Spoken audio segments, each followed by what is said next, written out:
Dr. Faith Palchi. Om. Om. Om.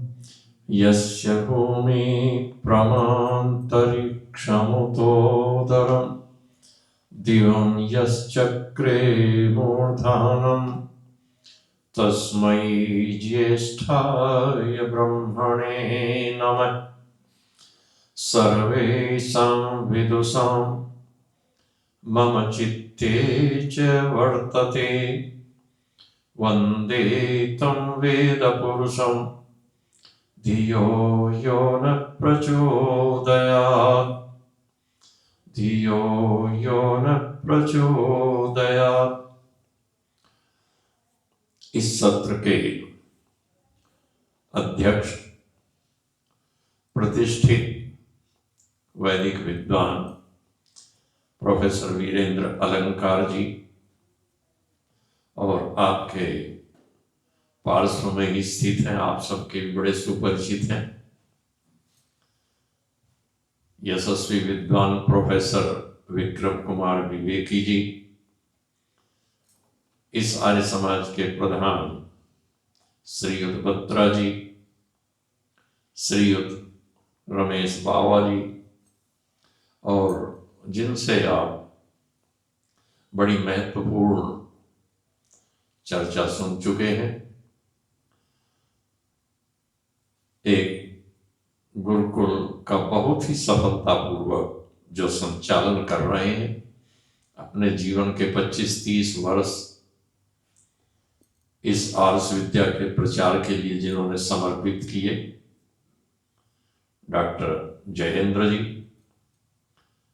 पंडित नरेश दत्त जी, और जो सबसे कठिन काम कर रही हैं इस सभा में, बहन कमला जी।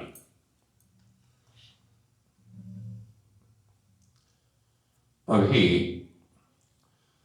धर्म के संदर्भ में बहुत विस्तार से हम चर्चा सुन रहे थे। दो चीजें हमारे जानने की थी, धर्म क्या है और अधर्म क्या है।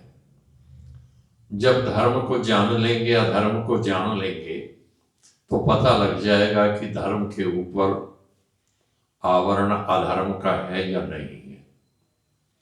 और धर्म को जानने का जो महत्वपूर्ण साधन है, मनु महाराज ने कहा है कि धर्म जिज्ञासमानानां प्रमाणम परमं श्रुति। यदि किसी को धर्म की जिज्ञासा है, धर्म के स्वरूप को जानना चाहता है, तो उसके लिए परम प्रमाण श्रुति है, उससे बढ़कर के कोई साधन नहीं है, वेद है। धर्म सूत्रकार भी लगभग यही बात कहते हैं, और वह धर्म के साथ अधर्म की भी चर्चा करते हैं। मनु ने तो केवल स्पष्ट कर दिया कि यदि हम धर्म को जानना चाहते हैं तो हम श्रुति का सहारा ले लें, किंतु धर्म सूत्रकार इससे एक कदम आगे बढ़े और उन्होंने कहा कि वेद प्रणीतो धर्म यधर्मस्तद विपर्यय। धर्म क्या है? जो वेद में प्रतिपादित किया गया है, वेद में जिसका उपदेश दिया गया है, वेद में जिसका निर्देश है, जो वेद का संदेश है, वह धर्म है। अधर्मस्तद विपर्यय, और वेद के उस उपदेश, वेद के आदेश, वेद के संदेश से जो विपरीत है, उसके जो विरुद्ध है, वह अधर्म है। अब यह जो परंपरा चलती रही, यह परंपरा हजारों वर्षों तक रही कि मनुष्य वेद से धर्म को समझने का प्रयत्न करता रहा। किंतु एक ऐतिहासिक घटना घटी, महाभारत का युद्ध हुआ, और महाभारत के उस युद्ध के पश्चात जब पांडवों को विजयश्री प्राप्त हुई, तो एक दिन बैठे हुए भगवान कृष्ण ने अचानक ये कह दिया कि युद्ध तो हुआ पर बहुत बुरा हुआ। और इस बात को सुनकर के भीमसेन व्यथित हो उठे, विचलित हो गए, और कहने लगे कि जब हम युद्ध नहीं करते थे तो हमें नपुंसक कह करके ललकारा और युद्ध में प्रेरित कर दिया। और जब युद्ध में विजयश्री हमें प्राप्त हो गई तो आप कह रहे हैं कि युद्ध तो हुआ, बहुत बुरा हुआ। क्या हम युद्ध लड़ते हो और उसमें समाप्त हो जाते तब अच्छा होता? भीमसेन के इस उत्तर को सुनकर के भगवान कृष्ण ने जो उत्तर दिया वो बड़ा महत्वपूर्ण था। और उन्होंने कहा कि ये युद्ध हुआ इसलिए बुरा नहीं हुआ कि आप विजयी हो गए, इसलिए भी बुरा नहीं हुआ कि कौरव समाप्त हो गए, किंतु बुरा इसलिए हुआ कि इस युद्ध के समय जो बचे खुचे वेद के वेदता थे, जिनकी वेद में आस्था थी, जो थोड़ा बहुत वेद को समझते थे, वो सब समाप्त हो लिया। और इसलिए वेद का जो प्रकाश है वो एक प्रकार से उसको प्रसरित करने वाला, फैलाने वाला नहीं होगा। इसलिए ये महाभारत का युद्ध बहुत खराब भी हुआ है। और इतिहास में आगे चल करके हम देखते हैं कि वेद के संदर्भ में जो कुछ भी धर्म था उससे सारी विपरीत बातें वेद के नाम पर आरोपित कर दी गई। अभी आचार्य जयेंद्र जी कह रहे थे कि रामभद्राचार्य कहते हैं कि वेद में राम का पूरा इतिहास है। अकेले रामभद्राचार्य उस परंपरा के व्यक्ति नहीं है, उस परंपरा के सैकड़ों व्यक्ति हैं जो आज भी वेद में इतिहास प्रतिपादन करते हैं। और वो प्रतिपादन करते रहे, कोई बात नहीं है, किंतु ध्यान रखिएगा, आपने धान की बहुत बढ़िया फसल लगाई, गेहूं की बहुत बढ़िया फसल लगाई, और आप क्या कर रहे थे? आप ब्रीडर थे, आप उन्नत किस्म का बीज पैदा कर रहे थे। अगले साल नई फसल के लिए, बोने के लिए आप बीज प्रदान करने वाले थे, किंतु आपके उस धान में, आपके उस गेहूं के खेत में यदि दूसरे बीज के 5-7 दाने भी पड़ गए, 1 एकड़ के खेत में 5-7 दाने, तो ध्यान रखिएगा उनकी जो बालियां हैं वो हार्वेस्टिंग के समय गेहूं के साथ जाएंगी, और फिर आप उसके दाने को पहचान नहीं सकते कि ये कौन से बीज का दाना। बड़ा मुश्किल होगा आपको पहचानना। और वो अगले खेत में जब बोया जाएगा तो जो फसल होकर आने वाली है, कि ध्यान रखिएगा, वो पूरी तरह से संकरी हो जाएगी। और वो स्थिति उस मंच की नहीं है, वो तो इस मंच पर भी होती जा रही है। सावधान आप हो जाएंगे तो ठीक है, नहीं हो जाएंगे तो कोई बड़ा अंतर इतिहास की दृष्टि से तो लोगों को नहीं लगेगा। धीरे धीरे यहां से तो सारी बातें हो ही रही हैं हमारे मन से, कोई बुराई नहीं। बात यह कि धर्म को समझना और अधर्म को समझना, महर्षि दयानंद के समय में धर्म के ऊपर अधर्म का आवरण कैसे चढ़ा, 2-3 घटनाओं से आप बड़ी आसानी से समझ सकते हैं। स्वामी श्रद्धानंद जी ने अपने जीवन की कुछ घटनाओं का वर्णन किया, और उनमें से एक घटना तो बड़ी रोचक घटना है, जो बड़े हास्य की घटना है। मिर्जापुर में जब स्वामी जी के पिताजी इंस्पेक्टर थे, जो विंध्याचल में मिर्जापुर है, इलाहाबाद और बनारस के पास, वहां पर विंध्यवासिनी का मेला लगता है और पशुओं की बलि दी जाती है। तो विंध्यवासिनी के मेले में जो पशुओं की बलि दी जाती थी, वहां से जो पशुओं का मांस या पशुओं के शारीरिक अवशेष प्राप्त होते थे, वो नानक चंद जी का जो एक नौकर था जोखू मिश्र, वो वहां से उसको प्राप्त करता था और अपने बर्तन में पका करके उस मांस को खा करके मौज करता था। किंतु एक दिन घटना ये हुई कि उसका तो चूल्हे पर वो सामान पक रहा था, और एक नौकर ने, दूसरे ने जाकर के अपनी चिलम भरने के लिए, हुक्के के लिए उस चूल्हे से आग उठा ली। बस अंतर इतना था कि वो तो जोखू मिश्र था, मिश्रा जी थे, और वो दूसरा साधारण व्यक्ति था। जब जोखू मिश्र ने देखा कि चूल्हे से हुक्के की चिलम भर ली गई है, तो जोखू मिश्र नाराज हो गए। और जोखू मिश्र ने नाराज होकर के जब आग बबूला, उनसे पूछा गया क्यों इतने नाराज हैं आप, तो उसने कहा, अपनी वहीं की बोली में बोलते हुए कहा कि मैंने क्या किया, हमने छल फरेब किया, हमने झूठ भी बोला, छल फरेब भी किया, झूठ भी बोला, चोरी भी की, और बहुत सारे छल छद्म भी किए, और कहता है ऐसा कौन सा काम है जो हमने नहीं किया, किंतु हमने धर्म कब ही नहीं छोड़ा।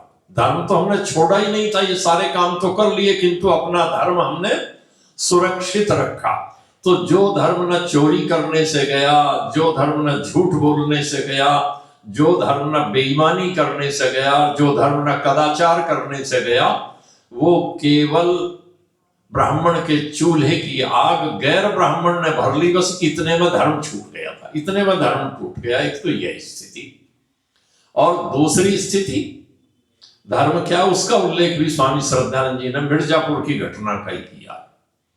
उन्होंने दिया है कि उन्होंने एक दिन थाने की छत पर खड़े होकर के क्या देखा कि वहां जो देवी का मंदिर है, उस देवी के मंदिर में एक राजा देवी की पूजा कर रहे हैं। और देवी की पूजा किस प्रकार से हो रही है कि सामने एक स्त्री को विवस्त्रा करके, उसके सारे कपड़े उतार करके, नग्न करके खड़ी करके, और उस स्त्री के माध्यम से वो देवी को प्रसन्न करने का प्रयत्न किया जा रहा है। अब आप इन दोनों घटनाओं से अनुमान लगाइएगा कि हमने आराध्य के विषय में क्या अवधारणा बना ली, उपासना हमारी किस प्रकार से होने लगी, पूजा का प्रकार हमारा क्या बना, और हमारा जो आचार और व्यवहार था, जो धर्म का केवल एक अंग था कि हम क्या खाएंगे, क्या पहनेंगे, क्या नहीं पहनेंगे, जो बाहर की स्थितियां थी, उनके लिए तो हमारा धर्म केवल चूल्हे की आग तक सुरक्षित रह गया था। और उपासना पद्धति का क्या हुआ? और ये व्यक्ति केवल जोगू मिश्र की घटना नहीं है, यह एक राजा की घटना नहीं है। 1869 की वो स्थिति याद कीजिए, 16 नवंबर महर्षि दयानंद जी महाराज का काशी में शास्त्रार्थ हो रहा है विद्वानों के साथ। बड़े बड़े पंडित बैठे हुए, 27 प्रमुख पंडित हैं काशी के। और उस शास्त्रार्थ में अब जैसा हुआ करता है कि था तो मूर्ति पूजा पर दूसरे व्यक्ति को, सामने वाले को निग्रह स्थान में लाने के लिए, उसको कहीं ना कहीं फंसाए रखने के लिए जो प्रश्नोत्तर होते हैं, तो महर्षि दयानंद ने स्वामी विशुद्धानंद से एक प्रश्न पूछ लिया। और ये पूछा, संस्कृत में शास्त्रार्थ था कि आप धर्म का लक्षण बताइए। और विशुद्धानंद जी धर्म का लक्षण नहीं बता पा रहे थे। वो जो कुछ भी सूत्र बोल रहे थे, उन्होंने मीमांसा का सूत्र बोला, ऋषि दयानंद ने उसको इधर उधर खिसका दिया और विशुद्धानंद जी को फंसा लिया। तो बाल शास्त्री उछल पड़े, और उछल करके उन्होंने कहा कि हम सर्वम धर्म शास्त्रम पठितवानी थी, मैंने सारे धर्म शास्त्र पढ़े हैं, मुझसे पूछिए धर्म का लक्षण क्या है। अब कोई सामान्य व्यक्ति हमारी तरह होता तो कह देता कि तुम दे दो उत्तर, धर्म के लक्षण क्या है। महर्षि दयानंद ने कहा, त्वम अधर्म से लक्षणम ब्रूहि, सारे धर्म शास्त्र पढ़े हैं तो तुम अधर्म का लक्षण कहो। अब शास्त्रकारों ने तो धर्म के लक्षण बता दिए, किंतु अधर्म के लक्षण तो नहीं बताए। धर्म सूत्रकारों ने भी ये कह दिया कि जो इसके विपरीत है वो अधर्म है। अब बाल शास्त्री को नहीं सूझा कि वो ये कह सकें कि जो जो इसके विपरीत है ये धर्म है, और इसके जो विपरीत है वो अधर्म है। वो भी निरुत्तर हो गए। उस समय महर्षि दयानंद ने धर्म के थोड़े से स्वरूप की चर्चा की। देखिए, दो तरह से हम किसी को समझ सकते हैं। एक तो हम तटस्थ लक्षण कर सकते हैं किसी का, और दूसरे स्वरूप लक्षण कर सकते हैं। तटस्थ लक्षण तो बड़ा आसान सा है कि इस सभा में जितने बैठे हुए हैं सब सज्जन पुरुष हैं। कोई एक व्यक्ति आया और आकर के उसने कहा कि रमेश बाबा कौन से, भाटीवाल जी कौन से, सत्यपाल जी कौन से, किसी एक का नाम लिया उसने, या बत्रा जी का नाम लिया कि वो कौन से, कि देख लेना उस सभागृह में जाकर के जो एक सज्जन पुरुष दिखाई दे, भले से व्यक्ति दिखाई दे, कि वो अमुक है। अब वो व्यक्ति यहां देखेगा तो लगेगा उसको देख करके कि ये तो सारे के सारे जो दिखाई दे रहे हैं मुझे सभ्य पुरुष दिखाई दे रहे हैं, सब सज्जन दिखाई दे रहे हैं। तो पूछेगा कि आप रमेश बाबा हैं क्या, या आप भाटीवाल हैं, या आप बत्रा जी हैं, या आप विवेकी जी हैं? पूछना पड़ेगा, नहीं पूछना पड़ेगा। आप सबके साथ घटता है। कार्यालयों में जाते बता दिया कि उस बाबू से मिल लेना, तो पूछना पड़ता है कि वो बाबू कौन सा है। भले ही बाबू वही हो, और यदि वो नहीं मिलना चाहता उस समय, उसका ध्यान किसी और काम में, तो क्या कह देगा, वो थोड़ी देर बाद आएगा, लंच के बाद आना। आप लौट जाएंगे, भले ही आप उसे ही पूछ रहे थे। क्यों? क्योंकि आपके पास तटस्थ लक्षण था कि भाई ठीक है, एक सज्जन पुरुष है, मनुष्य है। अब देखा तो सारे मनुष्य थे, और यदि कोई इसका स्वरूप बता देता कि रमेश बाबा से मिलना है, तो जाना देखना सिर के बाल थोड़े थोड़े कम हो रहे हैं, लक्ष्मी की कृपा सिर के ऊपर दिखाई देती है उनके, और नीचे को दाढ़ी ठीक ठाक दिखाई देती है। तो यहाँ देखेगा घूम फिर करके तो उसे दो ही व्यक्ति दिखाई देंगे, एक सामने महात्मा जी बैठे और एक इधर दिखाई देंगे, और उनके तो सिर पर दिखाई नहीं दे रहा कि लक्ष्मी की कुछ कृपा हो रही है, लक्ष्मी की कृपा इधर होती हुई दिखाई दे रही है बाबा जी के सिर पर। तो पहचान लेगा कि हाँ देखो ये रमेश बाबा हो सकते हैं, और वो आते ही पूछेगा कि बाबा जी नमस्ते, मुझे आपसे मिलना है। तो ये जो स्वरूप है जिसमें हम बता सकते हैं ऐसा ऐसा, जिसको हम कह सकते हैं उसका हुलिया बता दिया, जैसे गाय को बता दिया कि गाय का स्वरूप क्या है, कि गाय एक 4 पांव वाला पशु नहीं, गाय का स्वरूप बता दिया कि उसका लक्षण क्या है, गल कंबल होना, गले में सासना लटकना, खाल लटकते रहना जो आगे से पीछे तक लटकी हुई है, वो गाय का लक्षण है। सींग वाला नहीं, क्योंकि दूसरी जगह चला जाएगा, पूंछ वाला नहीं, ककुद वाला नहीं, 4 पैर वाला भी नहीं, बस केवल वो ऐसा लक्षण है कि सारी दुनिया में घूम जाइए, सारी गायों के वो लटकता हुआ मिलेगा, चाहे वो साहिवाल हो, चाहे होस्टन फ्रीजियन हो, सबका लटकता मिलेगा। तो वो है स्वरूप लक्षण, जो केवल वही चरितार्थ होता है, उसके अतिरिक्त चरितार्थ नहीं होता। तो महर्षि दयानंद ने धर्म का स्वरूप बताया, और स्वरूप प्रतिपादित करते हुए सरल शब्दों में बताया कि स्वरूप क्या है। देखिए, वेद में हम उठा करके देखना चाहें कि धर्म का स्वरूप क्या है, तो वेद में बड़े विस्तार से चर्चा है। धर्म शब्द अनेक अर्थों में आया है। वहां पर धर्म का अर्थ क्या है? धर्म का अर्थ है व्यक्ति के जो कर्तव्य कर्म है, व्यक्ति की जो अपनी ड्यूटीज है, मॉरल ड्यूटीज है, उसके अर्थ में धर्म आया वेद में।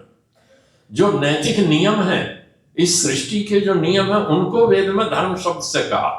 क्यों? क्योंकि धर्म की बात हुई थी कि धर्म क्या है, जो धारण करने का हेतु है, वो धर्म है। अब इस सृष्टि में तो जो भिन्न भिन्न वस्तुएं हैं, उनको कौन धारण कर रहा है? तो वो तो सृष्टि के नियम हो सकते हैं, वो ना हिंदू हो सकता, ना मुसलमान, कुछ भी मत पंथ धर्म कहिए आप।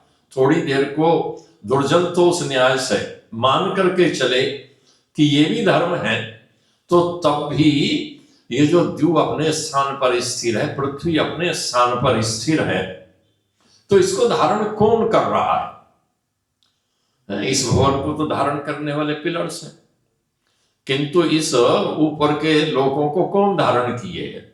ये किसी दिन सूरज नीचे को क्यों नहीं आ गिरता? जब कह रहे हैं कि ये पृथ्वी से इतना बड़ा है, इतना भारी है, इतने गुना, तो ये लटक कहां रहा है? किसने लटका रखा है? तो कहते हैं कि ये कैसे है रुका हुआ? ये सृष्टि के नियमों से है, और वेद ने इसको धर्म शब्द से व्यक्त किया है कि ये धारण करने वाले जो नियम हैं, जिसको महर्षि दयानंद ने ऋग्वेद आदि भाष्य भूमिका में आकर्षण अनुकर्षण विषय में कहा है। भास्कराचार्य ने भी चर्चा की है इसकी, कि ये ग्रह सूर्य आदि एक स्थान से दूर गिरते हुए क्यों नहीं दिखाई देते? लगता तो है अब गिरे और अब गिरे, कभी नहीं गिर रहे और कभी नहीं गिरेंगे। क्यों नहीं गिरते? भास्कराचार्य कहते हैं कि इस पर सब ओर से समान बल लगा हुआ है।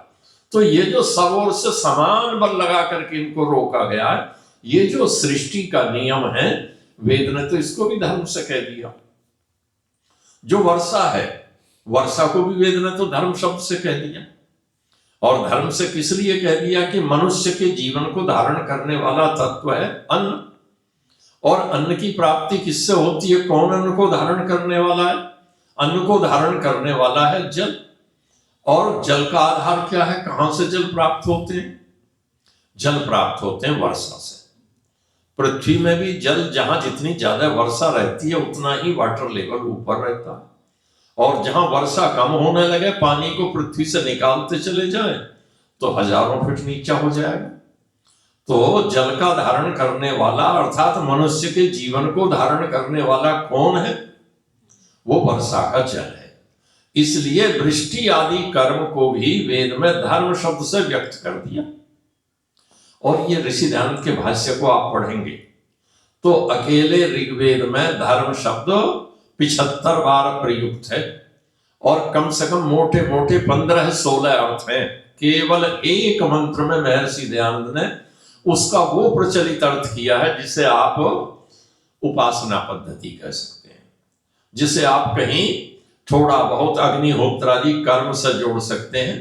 यज्ञेन यज्ञम यजन्त देवास्तानि धर्माणि प्रथमान्यासन् तेहनाकम महिमान सचंत यत्र पूर्वे साध्या संति देवा। यहां महर्षि दयानंद ने दोनों अर्थ किए हैं, आश्रम धर्म परक भी इसको माना है और उपासना परक भी ले जाकर के इसकी चर्चा की है। तो जिस उपासना पद्धति को हम धर्म माने बैठे हैं वो तो केवल धर्म का एक अंश मात्र है। तो धर्म तो जीवन की शैली जिससे स्वयं का भी जीवन धारित रहे और दूसरों का भी जीवन धारित रहे वो था। अब ये जितने चीजें धर्म के नाम पर आ गई हैं ये स्वयं के जीवन को धारित करती हो या ना करती हो पर दूसरे के जीवन को धारित नहीं करती। चाहे वो जोखो मिश्र के उस उदाहरण को लेकर के चले कि जो उसका खाना पक रहा था उसके जीवन को तो धारित कर सकता था, किंतु जो उस बटलोई में पक रहे थे उनका जीवन कहां गया? उनका जीवन तो चला गया। और जो राजा कर रहा था उसे आप उठा करके देखिए कि वो नैतिकता के पैमाने पर कहां ठहरता है। वो पूजा कर रहा था, उपासना कर रहा था, देवी को प्रसन्न करना चाहता है, किंतु उसका जो कृत्य है उसे आप कस करके देखिएगा कसौटी पर कि वो नैतिकता में कहां ठहरता है। क्या यदि कोई आप स्त्री हैं तो क्या आपके साथ कोई उस व्यवहार को करने लगे धर्म के नाम पर तो क्या आपको स्वीकार किया है? या जो कर रहा है उसकी रानी के साथ कोई कैसा करने लगे, उसको खड़ा करके पूजा करने लगे विवस्त्रा करके, तो क्या वो उसको धर्म स्वीकार करता है? क्या वो उसे सही होता है? इसलिए जो धर्म की परिभाषा की गई हमारे यहां और समझाते हुए कहा गया कि श्रूयताम धर्म सर्वस्वम श्रुत्वा चैवधार्यताम आत्मनः प्रतिकूलानि परेशान न समाचरेत्। धर्म के सार को सुनना चाहते हो, समझना चाहते हो तो क्या करो? आत्मनः प्रतिकूलानि परेशान न समाचरेत्। जिसे आप अपने साथ घटता हुआ नहीं देखना चाहते, जिस काम को आप नहीं चाहते कि आपके साथ कोई दूसरा करे, जिस व्यवहार की आप कल्पना नहीं करते कि मेरे साथ कोई करे, तो आप उसे दूसरे के साथ भी ना करें, परेशान न समाचरेत्। और ये अवधारणा कहां आई थी और कब आई? महाराज युधिष्ठिर, धर्मराज कहते हैं, वैसे तो जैसा उनका आचरण था वही बात है, धर्मराज कहते हैं, किंतु जब महाभारत के युद्ध के पश्चात पांडवों के राज्य की स्थिति भी लगभग ऐसी रही होगी जैसी आजकल की स्थिति है, तो एक दिन युधिष्ठिर को लगा कि राज्य तो कुछ है नहीं, ये तो सब बेकार की बात है। हम कहते थे धर्म की स्थापना करेंगे, धर्म की स्थापना करेंगे, और राज्य में तो धर्म कहीं है ही नहीं, नैतिकता कहीं है ही नहीं, व्यवस्था कहीं है नहीं। तो युधिष्ठिर ने कहा कि चलो हम राज्य को छोड़ते हैं, और छोड़कर कहां चलेंगे? हम तो वन में जाकर के तपस्या करेंगे। कृष्ण ने उसे समझाया और कहा कि चलो पितामह के पास चलते हैं। पितामह के पास गए और पितामह से जाकर के कहा कि युधिष्ठिर का एक प्रश्न है, उसका समाधान कर दीजिएगा। युधिष्ठिर ने अपना प्रश्न रखा, नाहं राज्य सुखान्वेषी राज्यमिच्छाम्यभीक्षणम् धर्मार्थम रोचये राज्यम धर्मश्चात्र न विद्यते। कि पितामह, मैं राज्य सुख का अभिलाषी नहीं हूं, सुख राज्य मिल गया किंतु राज्य का जो सुख है मैं उसे पाना नहीं चाहता, और एक क्षण के लिए नहीं राजा बनना चाहता। मैं तो चाहता था कि राज्य हमारा होगा तो धर्म की स्थापना होगी, अर्थात नैतिक मूल्यों की स्थापना होगी, मानवीय मूल्यों की स्थापना समाज में होगी, और वो तो दिखाई नहीं देती। इसलिए जब धर्म नहीं है तो मैं राज्य में नहीं रहना चाहता, छोड़कर जाना चाहता हूं। तो पितामह ने उसे एक कहानी सुना करके और अंत में जाकर के ये श्लोक सुना दिया कि देखो, आत्मने प्रतिकूलानि परेशान समाचरेत। और साथ में एक ध्यान रखना, धर्म को यदि बचाना और धर्म को यदि स्थिर रखना है तो क्या करना? कर्मणा रहितो धर्म न पृथिव्याम स्थिरो भवेत।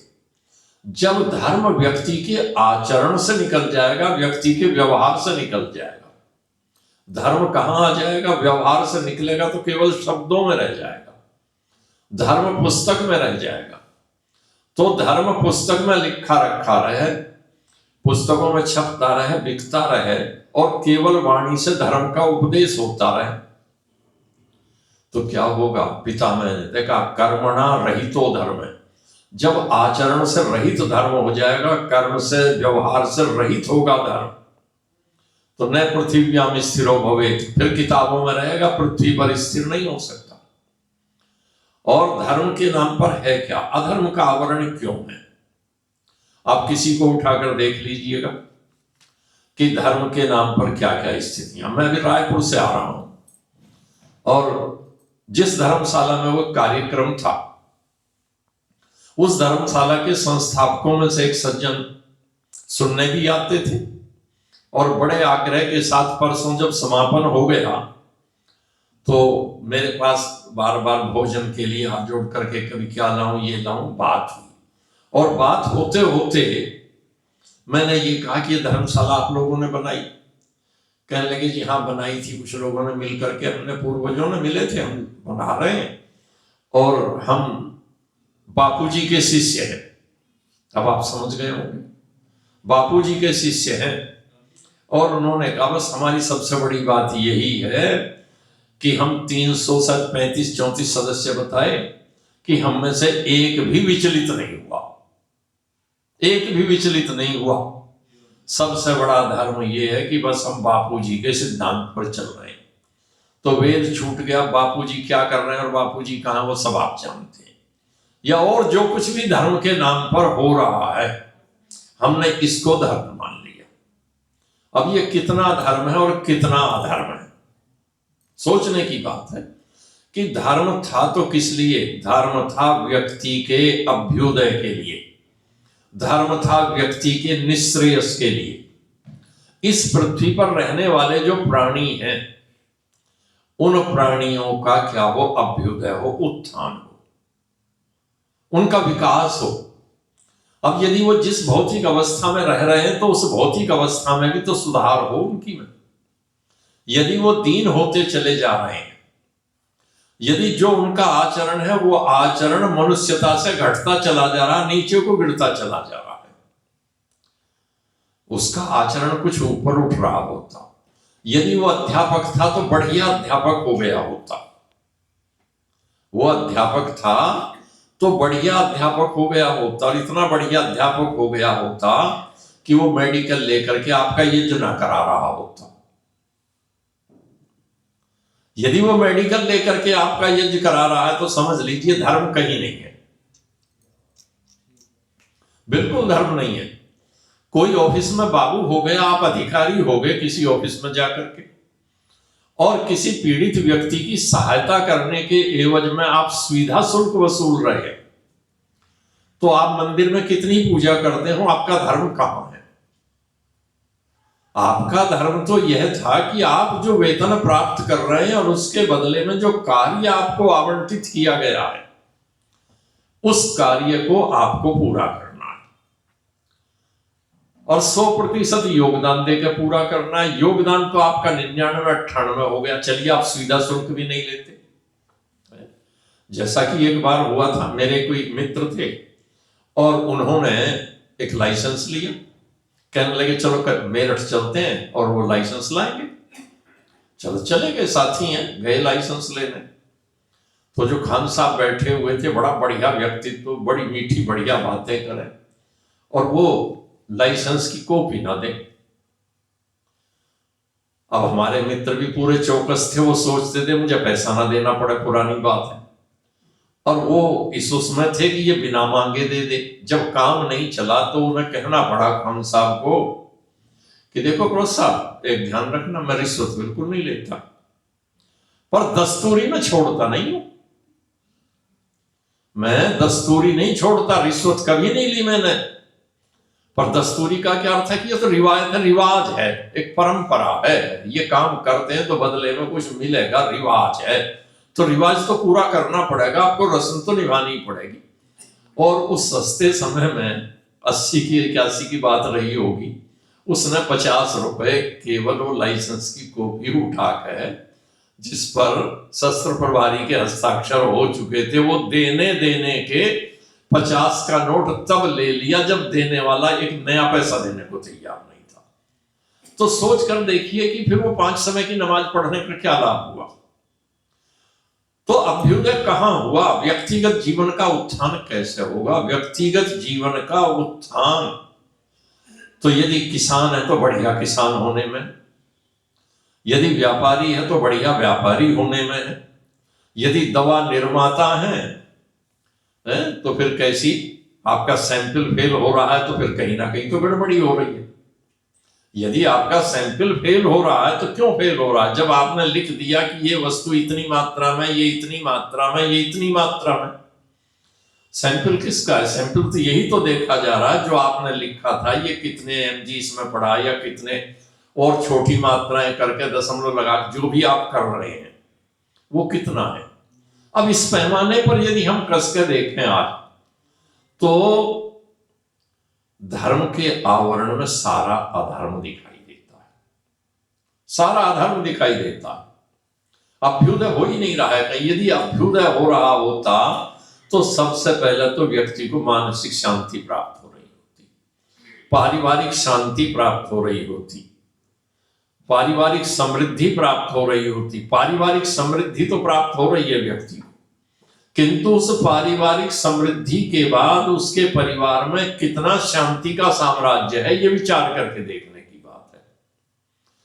कितने सुकून की उसे नींद आ रही है, कितने आराम से बेफिक्र होकर के सो रहा है, ना उसे सीबीआई का डर लगता है, ना आईडी का डर लगता है। यदि आईडी का डर लग रहा है तो समझ लीजिए कि कहीं ना कहीं धर्म की मात्रा कम हो रही है। हम किसी और से डर क्यों रहे हैं? डर इसलिए रहे कि कहीं ना कहीं उसमें हमने कुछ काट छाट की हुई है, तो अभ्युदय नहीं है। और जहां तक निःश्रेयस का सवाल है, परलोक सुधारने की बात, परलोक किसका सुधरेगा? परलोक तो जब जाएंगे तभी तो सुधरने की बात आएगी, जब बार बार यही जन्म मरण के चक्कर में फंसे रहना है, लौट करके फिर यहीं आना, मनुष्य से पीछे की ओर तो जाना है। मनुष्य से किसी का और बेहतर स्थिति में जाना हो रहा होता तब भी बात थी, वो भी नहीं होता हुआ दिखाई देता। इसलिए नहीं दिखाई देता कि जो अपना कर्तव्य है उनसे पूरी तरह भूले हुए हैं।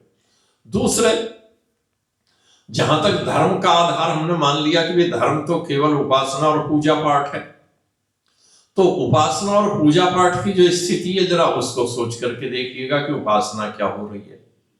जहां हम कह रहे थे उपासना का तात्पर्य तो समीप होना है और उसके गुणों को अपने जीवन में धारण करना है। अब किसके गुणों को जीवन में धारण करना है? यदि हम ईश्वर के गुणों को अपने जीवन में धारण करने की बात सोचते हैं, उपासना करते हैं, तो कुछ ना कुछ भगवत्ता तो व्यक्ति के जीवन में आती। सोचिए, जो उपासक है उसके जीवन में कहीं ना कहीं तो भगवत्ता दिखाई देनी चाहिए थी, और उसके जीवन में भगवत्ता कितनी है ये तीर्थ स्थान पर रहने वाले सब जानते हैं। जिन्होंने हरिद्वार में रह करके पढ़ाई की वो सब जानते हैं गंगा के घाट पर क्या होता है। मैं जिस धर्मशाला की बात कर रहा था वो महादेव घाट है नदी का, और जो उस यज्ञ की एक व्यवस्था करने वाले थे वहां यज्ञ के लिए, वो पंडित जी हाथ में मोबाइल लेकर के शाम को जेब में न रख कर ऐसे चल रहे थे। तो अगले दिन सवेरे जब हम गए तो उन्होंने बताया कि रात मेरा मोबाइल छिन गया। क्या कर रहे थे कि धर्मशाला से बाहर और घाट की तरफ को घूम रहा था हाथ में लेकर के, और पीछे से 2 लड़के आए और मार करके झपट्टा इतनी तेजी से नदी की ओर को चले गए। अब सोचिए, जहां मंदिर ही मंदिर हो, जहां धर्मशालाएं ही धर्मशालाएं हो, एक भी घर नहीं है 200-300 मीटर तक, ज्यादा ही होगा इससे फासला, कोई व्यक्ति नहीं रहता। मंदिर है, पुजारी है, सेवक, और वहां ये स्थितियां हो रही हैं, तो भगवत्ता कहां है? सोचने की बात है, भगवत्ता कहां है? तो ये धर्म के नाम पर अधर्म का आचरण है, और जब तक ये धर्म के नाम पर अधर्म का आचरण रहेगा, व्यक्ति सुखी नहीं हो सकता। क्योंकि धर्म का कार्य तो व्यक्ति को सुख प्रदान करना था कि धर्म है वास्तव में या नहीं है। अधर्म है तो उसकी पहचान करने कहीं जाने की आवश्यकता नहीं है कि व्यक्ति कितने आनंदमय है, कितने सुखमय है व्यक्ति, उसकी स्थितियां क्या हैं, ये बता देंगे कि व्यक्ति का आचरण धर्म का है या व्यक्ति का आचरण अधर्म का है। यही स्थिति संगठनों पर लागू हो जाएगी, यही स्थिति राष्ट्रों पर लागू होगी। जो सत्य है, जिसको कहा गया है, जहां महर्षि ने धर्म के लक्षण बताए थे, वहां महर्षि ने मनु के 10 लक्षणों के साथ एक लक्षण अपनी ओर से और जोड़ा था। मनु ने तो 10 लक्षण की बात की है, धृति क्षमा दमो अस्तेयम शौचम इंद्रिय निग्रह धीर विद्या सत्यम क्रोधो दशकम धर्म लक्षण। महर्षि ने उसके साथ एक लक्षण और जोड़ा था, वो लक्षण था अहिंसा। महर्षि ने कहा ये 11 लक्षण वाला धर्म है। अब सोच करके देखिए, धर्म के नाम पर कितनी हिंसा हो रही है। बौद्धों की बात की आचार्य जी ने कि बौद्ध क्या है, वो मानता है सब कुछ दुखमय है, सब कुछ शून्य है, सब कुछ ये है, और अपने आप को धर्म कह रहा है कि तो हिंसा कितनी करता। कौन सा बौद्ध देश है जहां मांस नहीं खाया जा रहा? कौन सा बौद्ध भिक्षु है? और महात्मा बुद्ध के जीवन को यदि पढ़ लें तो अहिंसा का वो सबसे बड़ा पुजारी, उसके जीवन की 2 घटनाएं आप देखिए, एक अहिंसा की घटना देखिए, एक हिंसा की घटना देखिए। महात्मा बुद्ध जब तपस्या कर रहे थे और तपस्या करते करते अपने शरीर को बिल्कुल सुखा लिया, किंतु कोई जान भी नहीं हुआ और निराश हो गए। और निराश होकर के जब लौट के चले घर की तरफ को, उन्हें लगा कि कुछ नहीं मिलना, चलो अपने घर लौटते हैं। तो महात्मा बुद्ध की स्थिति वो थी कि उनसे चला नहीं जाता था, इतने कमजोर थे, इतने कृशकाय थे, चलते चलते लड़खड़ा रहे थे, और थक करके एक पेड़ के नीचे बैठ गए। और जब पेड़ के नीचे थक करके इतने बैठ गए कि बेसुध से हो गए, तो कोई महिला अपने, कोई उसका रहा होगा देवता इष्ट, उसके लिए वो खीर बना करके लाई गाय के दूध की। और जो खीर लाई, लिखने वालों ने तो यहां तक लिखा है कि वो 1000 गायों के दूध की थी। 1000 गायों का तात्पर्य 1000 गायों का दूध, 100 गायों का 10 को पिलाया, 10 का 1 को पिलाया, इस तरह घटा घटा करके अंत तक 1000 गायों का अंश आ गया। तो वो दूध था, उसकी खीर लाई। उसने सोचा कि ये तो सचमुच कोई भगवान आज आ विराजे, मेरे देवता आ गए इस वृक्ष के नीचे, और ये बेसुध से पड़े। उसने उन्हें खीर दे दी खाने के लिए, और महात्मा बुद्ध ने खीर खाई। खीर खा करके शरीर में कुछ चेतना सी आई, अन्न गया, और धीरे धीरे उनको लगा रहे नहीं नहीं नहीं नहीं, शरीर को सुखाने से कुछ नहीं मिलेगा, फिर तप करूंगा। और फिर और घटनाएं घटी 1-2, और उसके बाद उन्होंने अंत में जाकर के तप करते हुए बोध को प्राप्त कर लिया, महात्मा बुद्ध हो गए। अब जीवन के उत्तरार्ध की घटना देखिएगा। महात्मा बुद्ध ने स्वयं आनंद को यह बात कही है, जो उनका शिष्य है आनंद, कि आनंद मेरे जीवन में 2 भोजन बड़े महत्वपूर्ण हैं। एक भोजन तो वह था जो सुजाता की खीर थी, और दूसरा भोजन ये जो आनंद कर्मार का दिया हुआ भोजन है। आनंद कर्मार का भोजन हुए मरने से पहले बात है महात्मा बुद्ध की। मरने से पहले महात्मा बुद्ध ने आनंद कर्मार के यहाँ भोजन किया, और उसने किसका मांस खिलाया? सूअर का मांस था। अब ये मांसाहारी लोग कहते हैं कि सूअर का मांस खुश्की ज्यादा करता है और गले में अटकता है। तो महात्मा बुद्ध ने सूअर का मांस खाया, वो गले में अटका, और धीरे धीरे उनकी हालत ऐसी बिगड़ी। वो भोजन जो कर्मार के यहाँ किया था, चुंद कर्मार नाम था उसका, जो चुंद कर्मार के यहाँ भोजन किया था उन्होंने, वो भोजन उनकी मृत्यु का कारण बना। अब एक और यदि देखें, जो अहिंसा से प्राप्त हो रहा था वो तो जीवन देने वाला था, और जो स्वयं अहिंसा का पुजारी है वो हिंसा के रास्ते पर आया, तो क्या स्थिति में चला गया।